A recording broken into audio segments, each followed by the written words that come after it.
You went on speed dating. I did. How's that going? Meet any fellas? Absolutely not. It was fun, and I would for sure do it again. But yeah, nothing really came of that. There was actually more weird experiences with that than there were positive ones. Why? What happened? Well, I talked about this on my podcast, but there was one guy who I didn't, at the end of speed dating, you're supposed to say who you like the most in like a survey. And if that person also puts you, they match you up. He wasn't in my top 3, but afterwards, when it was sort of like the mingling hour, he came up and asked for my number, and I was like, sure, why not? Gave him my number. You'll just say sure. If somebody asks for your number, you're open to it. Well, we had like a 4-minute conversation, so I was like thinking it was dry. Wasn't very interested, but I was like, I'll give him the benefit of the doubt. Maybe it's not actually this bad. He could be nervous. Sure. Some guys are so fucking boring. It's true. Like, actually, like, being a boring guy might be a green flag. Really? For a little bit, if they get better, I'll tell you this, great first date, it only gets worse with me after that. I'm a downhill type of guy. I'm a downhill type of player in the dating game, you know? Probably. First date is tremendous. Oh, my God. Whole kit and caboodle. We're laughing, having fun. Well, I feel like that's normally how it goes, where it's like the Isn't that it? First dates are the easiest because you have everything in the world to talk about. Yes. Oh, good point. Everything else gets just a little bit harder. Because then you start talking about real shit. Yeah, and you don't talk about real shit on a first date? No shot that you don't. Really? We've had this discussion. I don't talk about real shit that much. A little bit, but not that much. I'm trying to have a good time. No real shit. No, it's not like she brings something up. I go, no real shit. No. Hey, listen to me. No real shit. Okay. No, I'll wherever the conversation goes, I'll go. But like, I'm bringing up fun stuff. Yeah. I mostly bring up like what I just talked to my mother about. I probably do a little too much mom talk. You do? Dates. I think that's sweet. I think most people would think that's endearing. Really? Yeah. I probably do a little too much. Well, I was on the phone with my mother on the way here, and she was going blah blah. You know, I'll probably do a little bit too much mom talk. That's fair. I probably do the same, but with my therapist. Therapist talk is brilliant. My therapist and I were talking about this. Yeah. Every other 5 seconds. I love that. That's a good move. So you gave the guy the number. Gave the guy my number. The dry guy. Right. Yeah. Wasn't that excited. But the next day we're texting and he's asking me what I look for in a relationship. What does he lead with the text? Hey? Or does he do a little something bolder? I think it was just like, hey, it was so nice meeting you last night. Something like that. Boring. Yeah, it wasn't. I can tell I don't like him. him. That's not bad. No, it was fine. What do you look for in a relationship? Interesting to ask. Yeah, we jumped in the text, not the in day text. Before. In text. That's a voice waited memo. To say no. I wish it was. Yeah. I would have thrown it right on my podcast. Oh, you would have tossed it up. Oh, you're reckless. 100%. Oh, I like that. People are scared to send the text to normal people because the screenshot. People with podcasts, you gotta be scared for the voice memos. Right. Yeah. Because then all of a sudden, you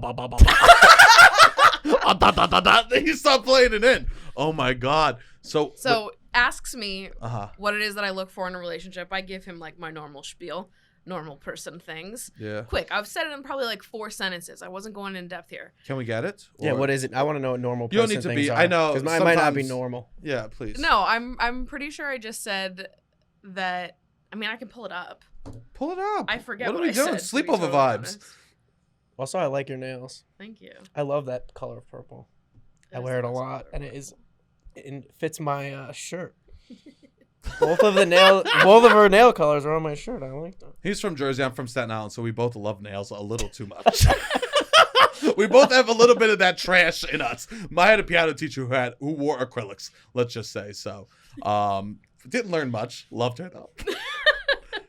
So I said, in terms of values, I'm a huge romantic and really look for someone communicative, vulnerable, and honest. Someone who's done a good deal of internal work and reflection to be a better communicator. Care a lot about people and community and being with someone who cares about the greater good in similar ways that I do. I'm also big on independence and being with someone who has a fulfilling life on their own, so we can each have our own passions, interests, etc. outside of the connection. Wow. Perfect. I mean, that was perfect. That's what I said. Girls be doing the work. That was beautiful. I'll be hitting you back with a dope. Oh, same ditto. Ditto. I might have hit you back with a ditto if you sent me that. Stop. You can't do ditto. What do you mean? You could do ditto. Ditto. Same, babes. Yeah, you're getting blocked. No, I would have never. Who knows? Yeah. And what did he say in response? Because that's so thoughtful. Right. Well, yeah. Extremely thoughtful. My 3-sentence response. Yes. He goes, I think it would be easier if I just sent you my list of manifestations. Oh, wow. So I was like, that's okay. Sure. Send it over. I'd love to read them. Yeah. Sure. He sends me over a 3-page single-spaced document. Oh, space. He meant manifestos. Of all of his Oh, Jesus! intentions. Oh, wow. That's like when you sign up for an iPhone, the terms of agreement. That's exactly what it is. And the shit that he wrote in here. You read it all? Oh, I read it all. I sent it to all my friends. I cut it, clipped it. I've saved it in every part of my memory because this is the most insane thing that's ever been sent to me.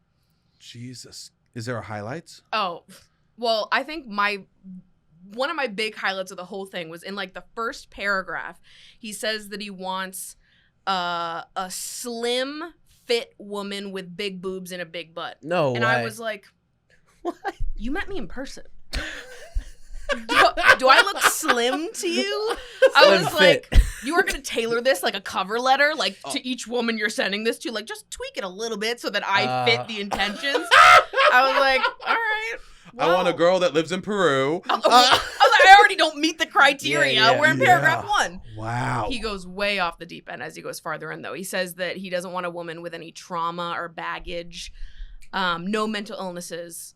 There we go. None of that. No mental illnesses, no trauma, no baggage. I get to have all those. No That's what he said. illnesses.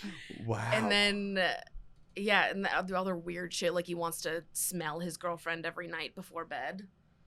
Also, it's annoying. I mean, there's a nice way to say that.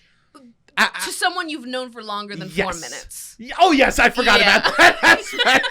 There's a nice way to say, like, I want someone that, like, when I smell them, it reminds me of the good times. Or Totally. There was a lot of things in here that were, like, could have been normal in the right circumstance. Yeah. But to a woman you had one conversation with, I was like, I can't imagine. Also, no trauma, no mental illness. It's never was my right. favorite. Yeah, fuck that. Yeah. What's annoying is he asked you first and does not care at all about what you gave him a thoughtful response. You should have just been like, this is what I want. Like we said, he asked you as this charade of like, oh, and then I'm going to get to say it back because she's obviously going to ask me back. And he just wasted your time. You typed up this whole message. It's like, bro, you should have just sent me this manifesto first. Yeah. Like he didn't care about what you had to say. Did he even acknowledge anything? Like, oh, I actually like the community part, or like he didn't acknowledge anything. He gave it a thumbs up. He just reacted. He just sent went the right thing. into his, See, like he should have just sent you that first, Right. so just save you the time. That's insane. Yeah. He just wanted to waste your time. So speed dating's a win. I've talked to a lot of people. No one has said that it has been successful. Well, check this out. There was a girl sold out instantly, 30 seconds. Yeah. Men, you could still sign up moment of. Yeah. I know. What are we doing, Rob? I mean, I know what we're doing. Yeah, I don't need to go to a speed dating event. Why not? I don't know. I'm not trying to date, so I'm not going to try to go to a Fair speed enough. dating event. Why would you go? I know. That's why I was like, oh, why are we going to talk? He doesn't want to date. Why would we be like, he should go to a speed dating event? You would have fun. I'm sure I would have fun because the guys suck. Yeah. From what I found, that a lot of guys like you do the bare minimum, and it's seen as a high bar because a lot of guys out there are just not. Yeah. I don't know what they Definitely. do, man. There's people out there wild. It was fun overall, though. Yeah. Like, I would definitely go back and do it again. I feel like if you go enough times, eventually you'll meet someone cool. Because there were people there that I was sort of indifferent about, or just like nothing sort of came of our conversations. But they weren't like the worst, like that guy.